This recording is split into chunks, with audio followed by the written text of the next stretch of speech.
ఈ half day schools ఏమో కానీ పిల్లలు పాపం స్కూల్ నుండి రాగానే కాసేపు పడుకోవడానికి కూడా లేదు, హోంవర్క్స్ ఉంటాయి, మళ్ళీ రివిజన్ ఉంటుంది కదా. అలాగని మళ్ళీ మార్నింగ్ లేట్గా లేచామంటే ఇంకంతే సంగతులు. ఎంత లంచ్ లేకపోయినా హడావిడి అవుతుంది.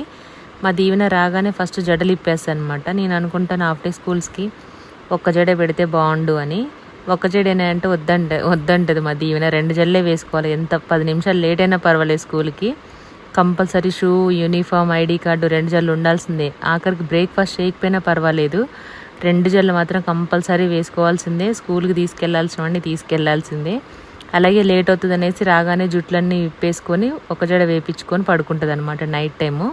అదే ఇక్కడ చేస్తున్నాం మేము. ఇంకా డైలీ రొటీన్ అనమాట. ఎప్పుడో ఒకసారి మిస్ అయితే అవ్వచ్చు కానీ మ్యాక్సిమం 2 జడలు ఇప్పేసి నైట్ ఒక జడ వేసుకొని పడుకుంటుంది. మార్నింగ్ వేసుకోవడానికి ఈజీగా ఉంటుంది అనేసి.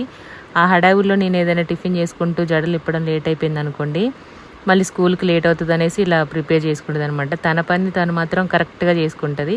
చాలామంది ఈ వీడియో చూసిన తర్వాత తిట్టుకుంటారు, నన్ను ఎప్పుడో అడిగాం కదా హెయిర్ ఆయిల్ అనేసి. నేను చాలా వరకు 110% ట్రై చేస్తున్నానండి. దాంట్లో వేయాల్సినవన్నీ కరెక్ట్గా చూపించకపోతే వీడియో ప్రాపర్గా ఉంటేనే బాగుంటుంది కదా, అందుకనేసి వెయిట్ చేస్తున్నాను. మందార ఆకులు, పువ్వులు అయితే ఎక్కడ దొరకట్లేదు. దొరికిన వెంటనే ఫస్ట్ వీడియో షూట్ చేస్తాను, అది వాడిపోయినా సరే. ఎందుకంటే మాకు కూడా యూజ్ అవుతుంది కదా. నేను లాస్ట్ వీడియోలోనే చెప్పాను, లేదు అండి అయిపోయింది ఆయిల్ అనేసి. ఆయిల్ వల్ల అయితే మనకి మ్యాక్సిమం ఒక 20-30% అయితే రిజల్ట్ ఉంటుంది. పడిన వాళ్ళకి మాత్రం 50% కూడా ఉండొచ్చు. మ్యాక్సిమం మనం తీసుకునే ఫుడ్, జీన్స్ వల్లనే ఉంటుంది. ఒక సిస్టర్ కామెంట్ కూడా చేశారు.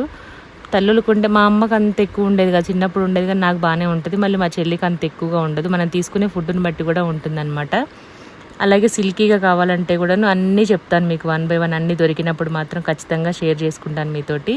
ఫైనల్గా దీవెనకు జడైతే వేసేసాను. ఇంకా మేము డిన్నర్ తినేసి పడుకోవడమే. నాకైతే ఇంకా కొంచెం కిచెన్ క్లీనింగ్ ఉంది. బట్టలు చూసారా చైర్ పైన అలాగే ఉన్నాయి, అవి ఆరేయాల్సినవి కూడా పని ఉందన్నమాట. మళ్ళీ తిట్టుకోమాకండి, నన్ను చెప్పలేదని. ఖచ్చితంగా వీడియో షేర్ చేస్తాను. నేను ఆల్రెడీ వాయిస్ అంటే మామూలు చెప్పాను కూడా ఏమేమి మిక్స్ చేసుకోవాలో, మీకు దొరికితే కనుక చేసుకోండి. మెంతులు, ఉల్లిపాయలు, కరివేపాకు, అలాగే మందార పువ్వులు, మందార ఆకులు, అలాగే ఇంకా అలోవెరా ఉంటుంది కదా కలబంద, అవన్నీ వేసుకొని కొబ్బరి నూనె వేసి